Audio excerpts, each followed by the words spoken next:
Well,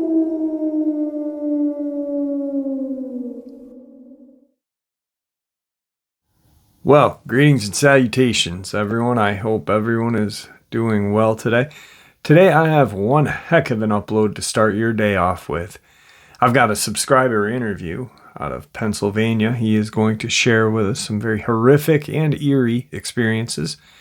I also have some very interesting and compelling photos of Dogman taken by different researchers and one heck of a great video.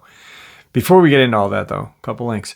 As you know, I rely on Patreon, PayPal, and the merch to help the channel to continue to grow and go. Links to Patreon and PayPal are in the description below. The merch is displayed directly under the video. Also, Dogman Frightening Encounters Volume 1 through 3, the audiobook versions. They were written and researched by Tom Lyons, narrated and produced by me, Jeff Nadolny.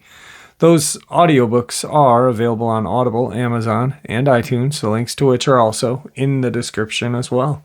And finally, last but definitely not least, if you'd really like to help support this channel to continue to grow and go, simply subscribe. It doesn't cost you a cent. Click that like button. It takes half a second. If you don't want to miss out on any of the informative uploads I put out daily, click that bell icon and please leave a comment. Why? Well, because all of these things, they really do help this channel to continue to grow and go. And guys, they definitely matter. Now, everyone, I have taken far too much of your time. Let's get on with today's upload. Shall we? All right, everybody.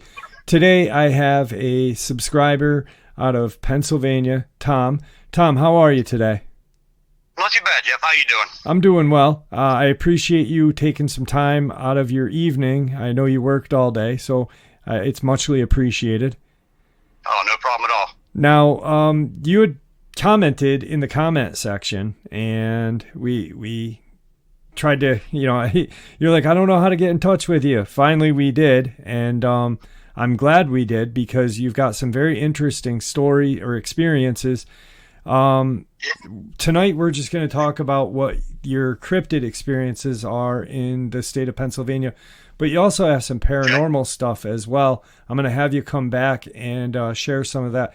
Tom used to be a paranormal investigator, and he went around and did some paranormal investigations at some pretty cool haunted spots. But that'll be another upload. So tonight I'm going to turn the mic over to you, and that way you can share your experiences with everyone, and I appreciate it. Okay, thanks, Jeff. Well, I live in southwestern Pennsylvania. I'll say what county it is. It's Fayette County. I really don't want to give any more information than that because I just don't want people going looking for this thing, and I just want it left alone. Right. Basically, it's like my whole thing, it doesn't need exploited. It doesn't need, if it's there, it doesn't need pushed out. People don't have to look for it. You know what I mean? I do. I'd rather just be left alone, you know? Yeah. Well, I started out years and years and years ago. My dad got out of the service, and he, got his first job and only job at U.S. Steel. And at one time, he didn't have enough time, and he was laid off, so he's a hunter, and that's pretty much all he did.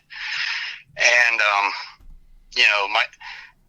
they call them mill hunkies around here. And, they're just kind of like the no nonsense, like paranormal, just that doesn't even cross their mind, or like cryptids. It's not even a thing that they think about. And, so this period of time, he has this dog. It's basically a mutt, not even a beagle. It's like a benchy looking dog. He said it's the best rabbit dog he's ever had in his life, ever. Having beagles, whatever. Right. This dog loved to hunt. So this particular rabbit season, he limited out with this dog. But towards the end of that season, he is in a certain hunt spot that he went religiously with this dog. And this dog cannot wait to go out and live for it.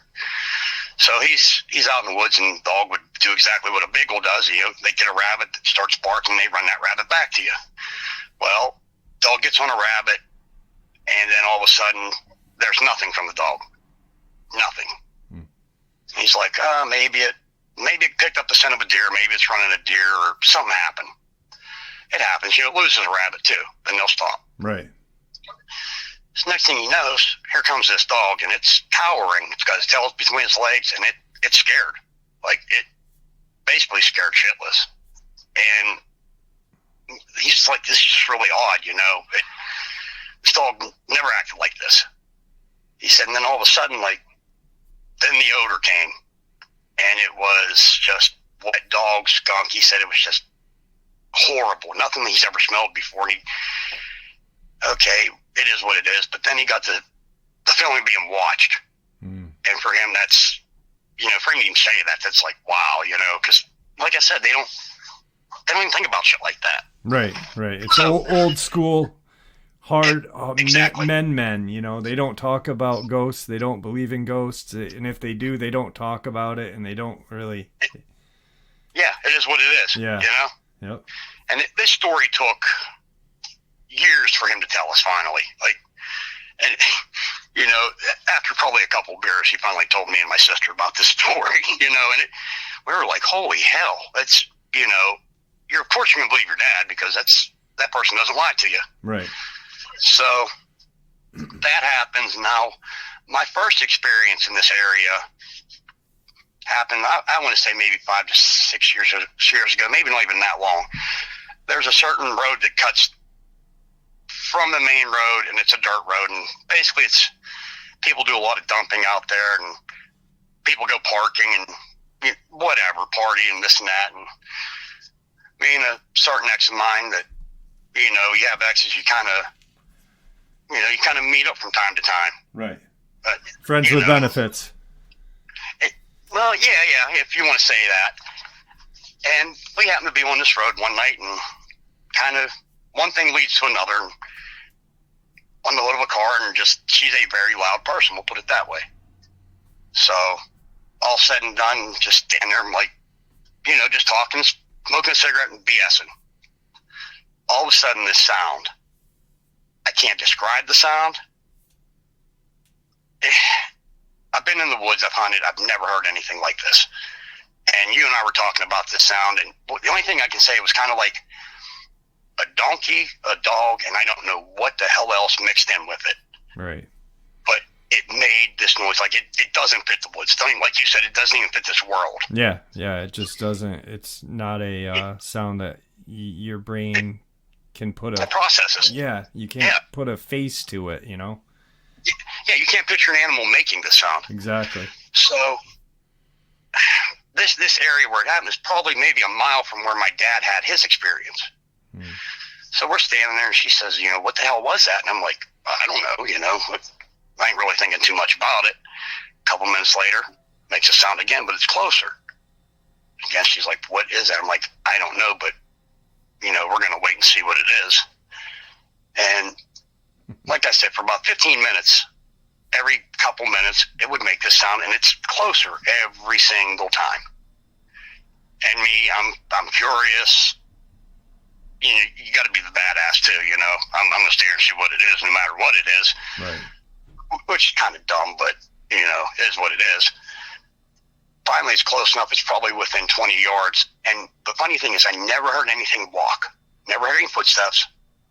Just this sound. And it was closer and closer every time. Finally, it's about 20 yards, makes the sound, and she says, you're getting me the hell out of here. She's shaking, like, uncontrollably. She's scared. So, of course, if you're that scared, I'm getting you out of here. So, didn't stick around to see what it was. So, this year, I usually stay at work and I do stuff afterwards, and, you know, just odds and ends, whatever, like full side jobs. And it's, you know, almost 4 a.m, and I'm traveling the road from where I work back to home. And there's a train tunnel the tunnel is a curved tunnel to where, like, a box truck can't go through it, or a tractor trailer hauling a trailer can't. And it's posted at 9'3" is where that curve starts, so that, you know, truck driver knows, oh, I'm too tall, I can't go through it. Well, I'm heading home. It's exactly 3:53 because I looked at the time on my clock in the truck. When I seen this, I come down a little hill to the tunnel. My headlights hit the other end of the tunnel, and for a split second, there is this gigantic black hairy thing. That's all I can say. and I've seen it from the shoulder down, take a step off of the road into there's a thicket right off the side of the road. And I couldn't make myself go through the tunnel. It shook me that bad. And I always was the guy that thought, if I see a Bigfoot, I'm going to run after it. Right. I'm going to get proof. I'm going to, I'm going to be the badass. No, anybody who thinks that, you're wrong. It was the biggest thing I've ever seen in my life, and it shook me to my core. It scared me that bad. I had to contemplate driving through the tunnel to go home. I wanted to turn around and go another way, which then I'm thinking, do I want to go through the tunnel and turn the truck around and put the headlights on it and see if I can see it again? And I'm like, no, I really don't. Right. I don't want to do that. What That's exactly? so unlike me. What exactly? Because you had said Bigfoot, but what exactly did you see? Can you explain to everyone what you saw at that very moment? If you've ever seen, there's that photo of the guy standing next to the I'm going to butcher this one. I know it. The Gigantopithecus, kind of stuffed animal thing they have. Mm-hmm. That big. Okay. That's what I could say that I seen the side of. I seen it from the shoulder down, and it was black. Okay. But it was enormous. So whoever built that statue got that part right. That thing is enormous. That's what scared me so bad. I never pictured anything that big. And like I said, I didn't see a head. I only seen it for a split second. It stepped off the road, and I stopped. I couldn't drive through the tunnel. It shook me too bad. Now, if that tunnel, you said it was like 9 foot 3 inches, do you think this thing would have to duck to go in the tunnel, or was it just about height level for the tunnel?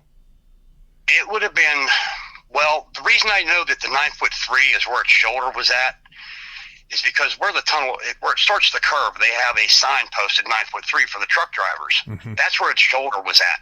So the next day when I'm going to work, I look, and there's a visible path where this thing had beat down the high weeds and made its own path through that thicket. Okay. It wasn't a deer trail. It wasn't a used trail at all. You could tell because, you know how like fresh vegetation's pushed over. That's where this thing went. Right. And I look up, and there's this 9 foot 3 sign. And I'm like, holy hell, that thing was probably close to 10 feet tall. Wow. Its shoulder at least was 9 foot 3. That's where it was at. That's why I didn't see the head because of the curve of the tunnel from the opposite end. Right. Wow, that's huge. It's insane. And I just didn't ever picture something being that big. Right. Never pictured actually ever seeing anything like that. And it does change you, like you said, with your experience. It changes you. Yeah. Like your whole outlook on everything. Like there's so much more out there. Yep. Than what we know. Absolutely. And it like opens your eyes to it, you know. And but it doesn't end there. So that happened October 16th. So November 5th, I'm leaving a coworker's house. And he lives in the town that is about, I don't even know if it's a half mile from where I had my sighting. Leaving his house about 1:30 in the morning, I walk out and get in my truck, and you have the normal sounds of the city, like, I don't want to say city, but town, you know, that has like a decently busy road going through it. And under all this stuff, I can hear this sound, this wailing. And I'm like, you can tell where something's coming from. Mm-hmm. You know what I mean? Like you can tell, like that sound's coming from where that area where I had my sighting. Yeah. And I'm like, holy hell! So I run in and I grab him. I'm like, dude, come listen to this. I said, it's making sound. Listen to this.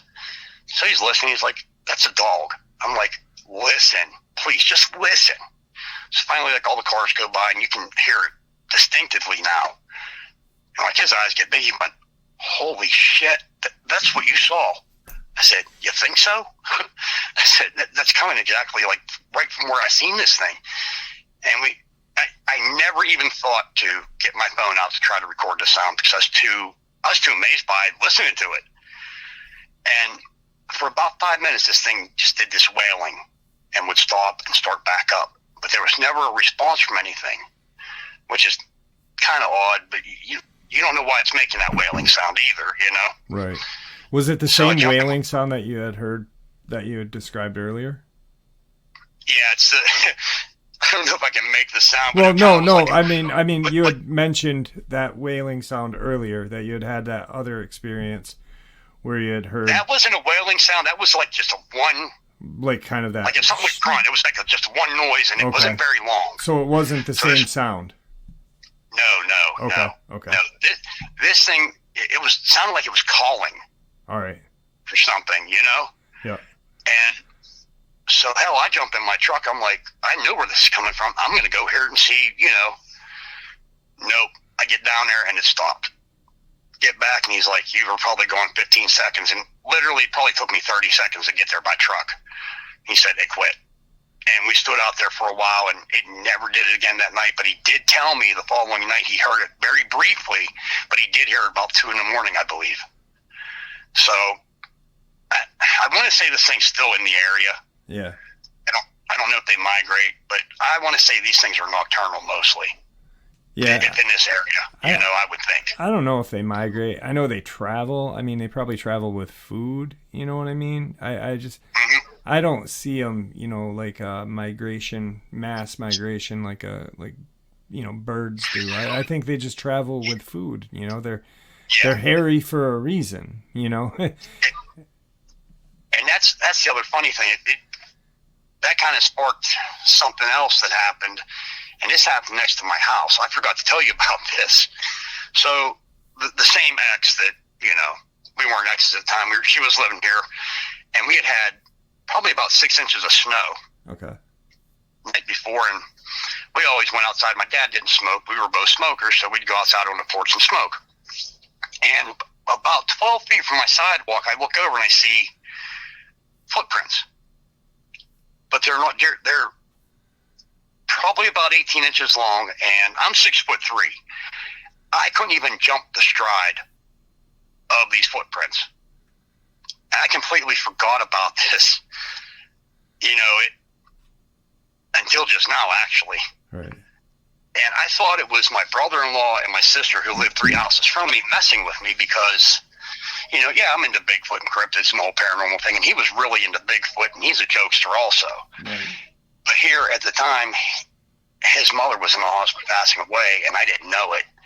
And I'm trying to text him, like, are you messing with me? Like, what's going on? Like, did you do this just to fool with me? And what it was the front road in my house. I live in a little patch town, and I have, you know, like, Fifth Street in front of my house, and then I have an alley behind my house. Well, the footprint started in front of my house on Fifth Street and went up next to, between my house and there's a neighbor's shed. They went up that way and were next to my garage deck, because we have a room above our garage. But when they got up next to my deck, it looked like it wrestled something. Like all the snow was matted down, almost like, you can imagine this thing maybe catching a deer and wrestling it. That's the only thing I can think of. Okay. But I can never find any footprints after that. And now I took pictures of all these footprints. And like I said, I'm 6'3", and I couldn't leap the distance from print to print. Was it a Bigfoot? I don't know. Right. But it most certainly didn't look like an animal that jumped bipedally with 4 feet, you know, hopping back and forth. Right. So, I don't know. I like to think maybe it was, but who knows? Wow. That's crazy. But I forgot to tell you all about that, and it's funny how certain things just spark your memory. Yeah. It's like our mind represses things at a time. It's kind of like you hide it away, you know? Yeah, exactly. But You had I'm hoping. You had said something. What's that? I don't know if you want to share this or not, but you had said about some friends that had a kind of experience with a Dogman, and you had said, hey, that sounds like a Dogman. Yeah. Two friends of mine, we all worked at the same place, same bar restaurant. Their story's really, really crazy. As a matter of fact, he actually said he would come on and talk to you if you wanted to. Yeah, I'd love it. How about I just give you like a brief overlay of that? Yeah. Then he can tell you. Because all my stuff is secondhand from them. Definitely. The property they lived on was her grandmother's house. I want to say it was given to her, but the land was on, at one time it was Indian land, you know, like artifacts. They'd find arrowheads and this and that. What, I don't know if it was burial ground. I have no idea. But the paranormal activity in this house was intense, and it ramped up and got very, very, very active. And like to the point to where they had seen an apparition of an Indian walking through the yard, and just countless other things that happened. Like people's personalities start to change when they got closer to the house. Okay. And even got to the house. Like there was more arguments, you know, like it was an oppressive situation.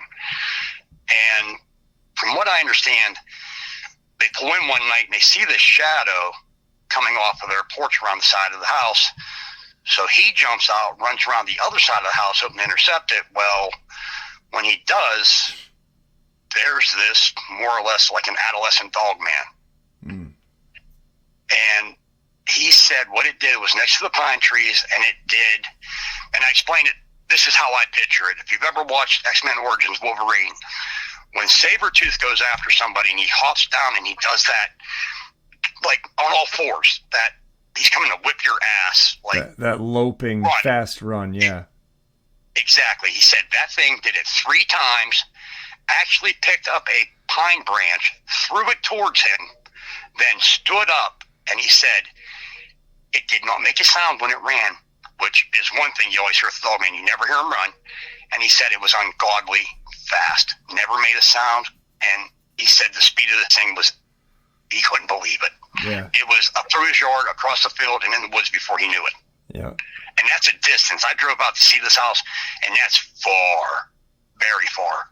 When you shared that with me when we were talking earlier, you had heard the upload with the video, but it literally sounded, you know, how you explained it is exactly the way that thing drops out of a tree. And, you know, the second you said how in that movie, how Sabretooth dropped down and it loped at you with its shoulders just wide and really aggressive. And, exactly. You know, and another interesting thing is, and I didn't pick up on this until just now, is that there was like Native American artifacts involved. I'll just wait till your friend comes on and shares this with us. But, you know, someone might say, oh, well, their Native American artifacts are involved. Maybe it was some sort of Native American shapeshifter. Once again, we're in Pennsylvania, so it's not a skinwalker, but something similar. Well, and this thing actually has a name. It's known as the West Bend Wolf.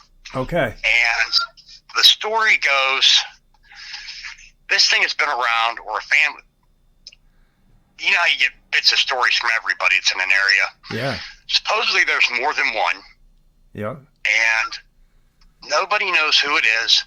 There was a school teacher that supposedly has a picture of this, and we're talking like on his porch, like it's right there picture. Like you can't deny that it's this. It's not like a blob squatch picture or a fleeting blur. This, we're talking like a Polaroid picture. That's how long ago it was, of this thing, like right there, face to face. And I heard that there was a report in the local newspaper. I don't know what year it would be, no idea. And there was a story written about this, the West Bend Wolf, and I guess countless sightings of this thing in that area. And I had just told you that last night I had heard somebody talking about, they thought it was thought that they had a Bigfoot encounter and the rock throwing. And I told you, I asked you, I've never heard of Dogman throwing a rock, but then you told me about your buddy. So I believe this guy also, it's the same area, had an experience with this thing, because he said the way the thing howled after it threw a rock. Because they experienced so the people that have the house that's on the Indian ground, she told me this. She said one evening she's sitting there and she has headphones on. She said it howled so loud that she heard this howl over the headphones, like it came through the headphones. Wow. And it just rumbled down the valley. She said it was so intense and scary. They ran out and grabbed all their cats and animals and brought them in the house. Like, Definitely the old headphones. Smart thing to do. Well, and the thing is, like the old headphones, like old soup cans, you couldn't hear anything over them, right? Like through them, right? And she said it was that loud that she heard it and was like, "Holy hell, what is that?" Yeah. And it just went on and on. And she's like, "We got to get the animals." Now, I don't know if that happened before their sighting or after. I'm not exactly sure. He can tell you that, or they both can tell you that if they come on. Right. The West Bend wolf. That's very interesting. Now, what I was going to say, though, is like, most people would be like, oh, well, there's Indian artifacts. Maybe it was like a shapeshifter, some kind of protector of those artifacts, yada, yada, yada. But as it was running at him, it picked up a branch and threw it at him. So there goes that theory on that. You know what I mean? It's a physical entity. Oh, yeah. Yeah, that's Flesh cool. and blood, yeah, that's very cool. Very cool. Also, other people they know that lived in that area have had a sighting of this. Like a kid, I'm trying to think. I can't say who it is, but it's somebody that they know very well, and I know I know of them. I don't know who. I don't know him personally, but his son had a sighting when he was a kid. It walked past his window, and he refused to play on that side of the house ever again towards the woods. And I want to say I believe he's seen it more than once, but his dad ran out with a gun after it whenever he's seen it. So this thing's been in this area. I want to say there's a family of them because if it's been that long, there's been sightings. I can't say there's just one. Right. They got to get old and die is what I would think. There's just probably like a clan of these things out there. Yeah. Well, I mean, it's people have always thought that dogmen travel in packs, and very rarely, because when there's usually one, there's usually another, they say. And exactly. So, it's very possible that there may be 4 or 5 of them living together, or separately, but are aware of each other. Who really knows? I just think it's very interesting that there's a name for it, and it's cool. I want to say the name probably came from the newspaper article, but I'm not exactly sure. Right. That's just a guess. Yeah, and it's crazy that, like you said, you looked for this article and you can't find it. Like, it just disappeared. Well, she did. I didn't look for it. Okay. I guess you get into, like, now you have to pay for older articles to go into the archives and stuff like that. And she's like, I'm not getting into all of that. But okay. Maybe one day I'll get into it to try to find it. It's just too interesting to know that somebody has a picture of this. Yeah, definitely interesting. And there's been sightings of it. Yeah. I thought it was cool because you and I were talking, and it's getting kind of late, and I know that you had gotten out of work, but I just wanted to say, like, this last kind of thing. When you had your experience and you brought it up to your dad, like you had said, what, like your dad was a steel worker, and my dad was worked in the paper mill, and it was just, they didn't talk about the paranormal. Even if they believed in the paranormal, it was, we work hard, we work either shift work, or when we get out of work, we get home, get our beer, have dinner, go to bed. That's it. Yeah, that's our life. Yeah. So there was no room to talk about, but when you told him about your experience, you expected a whole different thing. I did, because, well, when I got home, Bully's mom is here, and she looked at me. She knew something happened.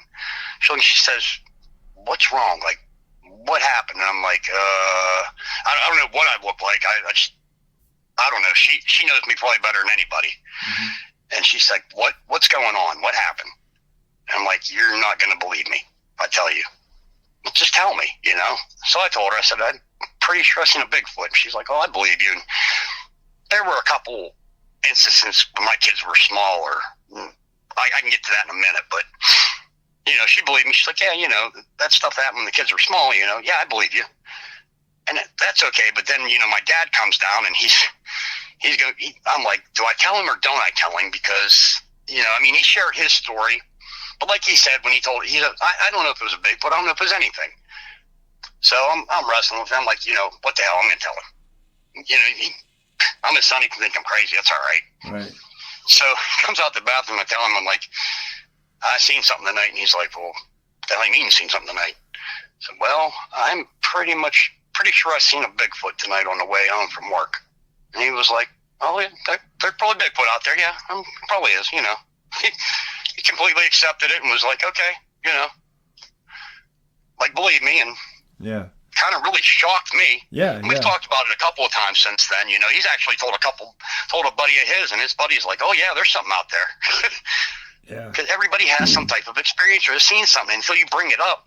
Even people at work have seen stuff. Yeah, you just got to bring it up. You know, you've got to overcome that initial fear just to bring it up. And that was the thing. Usually I'm the guy that's joking at work, making everybody laugh. And I figure if these people find out, I'm nuts. Well, everybody turned and listened, and then stories start.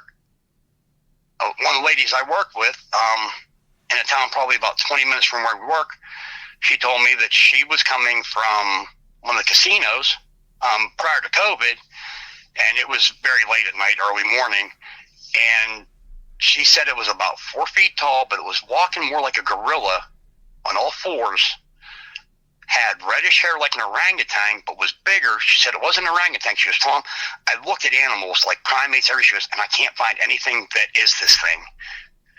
But it walked kind of like a gorilla and orangutan does on their knuckles and stuff, but it had longer legs in the back also. Mm-hmm. So I start with the whole, like, did it have a dog face and flat face? You know, I go through all the drill, and she's like, no, it wasn't dog. I'm like, okay, so that blocks out Dogman. So I'm thinking maybe a Sasquatch. She's like, well, I don't know. She goes, it wasn't meant to be there. She goes, it literally was a foot in front of my car. And it looked at me like, what the hell are you doing here? Mm-hmm. And I'm looking at it like, what the hell are you doing here? So, you know, stories come out like that, and it's crazy. People are afraid to talk about this stuff because they don't want to be labeled. Yeah, exactly. But when you bring it up, it just starts all kind of stuff, you know? Yeah. It's like the Pandora box, you know, it opens up and it doesn't stop. Exactly. Yeah. Exactly. Wow. I really enjoyed, you know, just you and I had a brief conversation, talking about, you know, your experiences. We talked a little bit about the paranormal stuff, and that was very enlightening. I really appreciate you sharing that. But I'm looking forward to having you on and you know, sharing your experience with the paranormal with us. Yeah, I really want to, you know, when I told you that story, you know, it made me feel good, especially what you said, because it's not so unbelievable, it's but powerful. It kind of is unbelievable. You know what? If you don't mind, why don't we just share that experience so people aren't wondering what it is? And in that way, we'll end it on a high note, and I'll have you back. I'll have you back to share the rest of your paranormal experiences with us. Because, I said, you were an amateur paranormal investigator. You went to real haunted places. You had a group with you and everything, which is awesome. So I'm gonna give you the mic once more to share this experience that really it blew my mind, and it's heartwarming, to be honest with you. It's not a bad experience. It to me it proves there's something after this, mm-hmm. and it gives me hope. You know. Just do me a favor. Just don't say the word. Just say, you know, bees or something. All right. Okay. I got you. I'll put it like this. I believe you have that one true love. You know, and that your soulmate, whatever. And that's who this person was to me. And we were together when we were younger. Things happen. You go your separate ways, and then her and I reconnected about 20 years later and picked up right where we left off. You know, it was like we were never apart. And unfortunately, you know, when I do come back on and I tell you the prior story to this, it'll make sense. But we split up, and unfortunately, a year ago, she passed away. And, you know, I still talk to her brother and her sister, and I was really close with her family. You know, I consider them my family still, you know. Yep. And her brother gets a hold of me and messages me, and he says, Tom, I'm just going to say, he said, I got something from Tara. And I'm like, thinking, okay, like, you grabbed some of her belongings, like, okay, you got something from Tara. What are you talking about? He says, I talked to her. I got something from her. And I'm like, what are you talking about? He says, just, what's this? What happened? And I always had thought the apps that you download on these smartphones, that the spirit boxes were full of it. I just thought they were like a gimmick thing. And this really blew my mind and changed my mind about them. I can't remember exactly what app he used. I'll find out by the next time I come on. Well, what it does, it doesn't so much speak words. It comes up with a timestamp and a text word. So he's sitting there and he's trying to get through to her, and he's like, you know, Tara, if you're here, can you say something, blah, blah, blah, and what's going on? He's not getting anything, and finally he's getting upset. And he's like, damn it, Tara, if you're here, will you just let me know you're okay? Just something that, just say anything. Well, anybody that knew Tara, not a lot of people knew her favorite color. It was just a thing. She didn't tell a lot of people. Very few people knew. And yellow was her favorite color. And it was the weirdest thing, and I never asked her, but she just didn't like announce it. Like it was so odd. She like always kept that to herself and would only let certain people know. And another thing, she had a very great sense of humor and would use the word bees. She'd call people the B word all the time. Right. And that was just her word. Everybody knew her for that. Just when she had a bubbly personality, she was funnier than hell. She was just awesome. Well, the two words that come up next are yellow and bees. And it blew his mind, and it completely shut me. Like, I cried like a baby. Yeah. Because to me, that was proof. You know, like, why would that word even, I can understand yellow being in that dictionary of that thing, but why the bees word? Yeah, yeah. I mean, the word, obviously, it's witches with a B. Together. You know, and I said to Tom, I said, you know, that, because my jaw dropped. I was like, wow, that's, you know, and I said, you know, that experience right there is more real to me. If you had said, you know, I saw a shadow figure and it chased me down the hall and stuck its thumb in my butt, you know, and, you know, but to have that experience is so much more real, so much more believable, and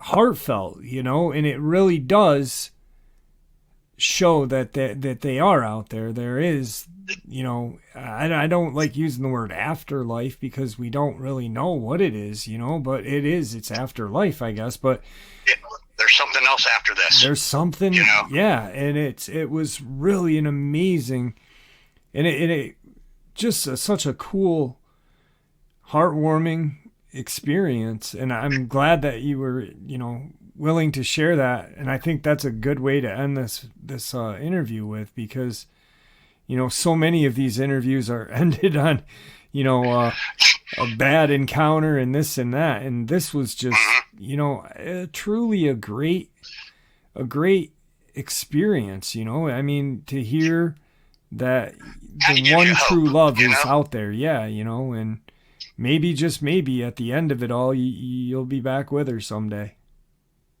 That's, you know, I hope so. And it gave me that hope. Yeah. You know? Yeah. So, awesome. There's something else out there. Yeah.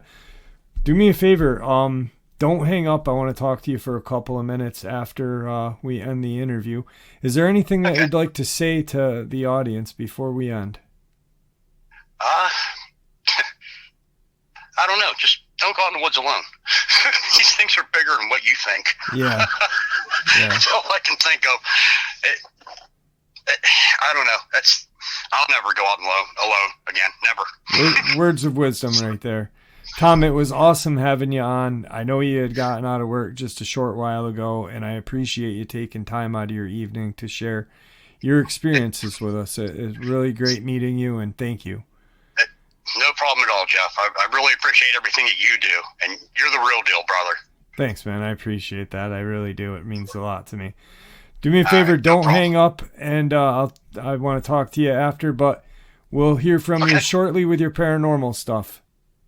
Okay, brother. All right. Thanks again. You're welcome.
All right, folks, I hope you all enjoyed today's first upload of the day.